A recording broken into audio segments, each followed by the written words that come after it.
35 seconds. If I'd gone too far, if even a toe landed on the floor beyond, the bots would have swarmed. I'd seen it happen before. Nanobots, so tiny, so copious, that it looks like you're being smothered in treacle.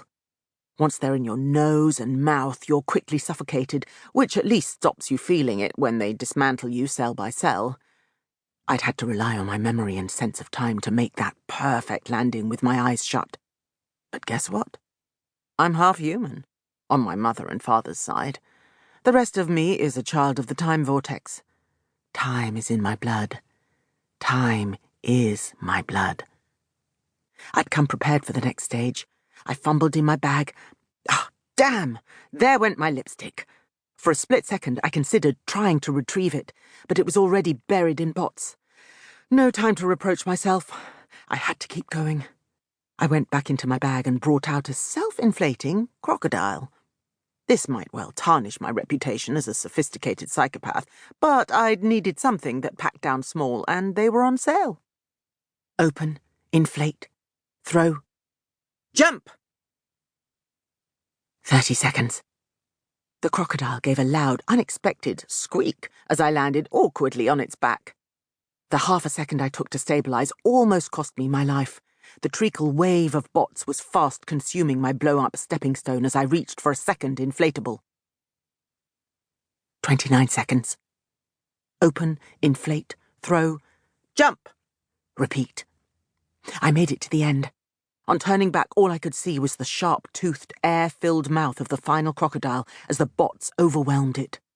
All the others were already consumed. 20 seconds. The next obstacle was my favourite. I'd never quite understood why a laser maze is considered a top-tier deterrent when a laser wall would be much more effective. But I'm not complaining. I've never felt more like a superhero than when I danced across the floor, deflecting each incoming beam with a hand mirror. Up above, down low, never too slow. And rest. 10 seconds. 2 directions. The first leading straight to the staff area. Everything's run from there. I've considered making a detour before. Turn off the defences, make a few discreet alterations to my file, maybe schedule myself a mani-pedi, but it's difficult even for me to get in without loss of life, and that could make a gal unpopular around here. I'd have to take the other direction. There's a children's game in which you need to drop marbles through holes. The aim is to line up different holes to create an unobstructed path downwards, and bye-bye marble. Stormcage has something similar. The doors all need to align to enable you to get to your chosen location. Each corridor is accessible once a day only. Trouble is, you can only see the first door. If you miss time, if one of the others is out of place, well, absolute best outcome is you arrive on the wrong floor. You really don't want to hear what happens if you're not lucky. But did I mention? Child of time here. I could tell the second everything fell into place. 5 seconds. Deep breath. 4 seconds. On your mark. 3 seconds. Get set.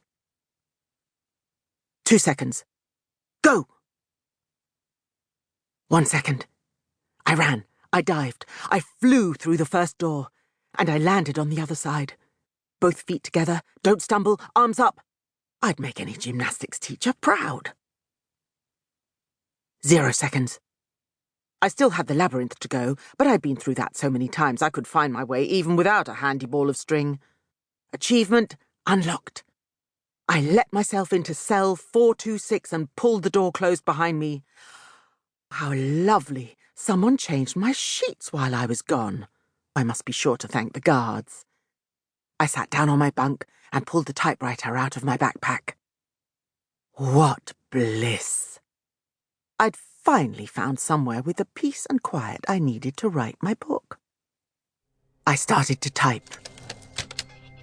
Come through the doors of the Angel Detective Agency, Inc., floor 33, RCA Building, Manhattan.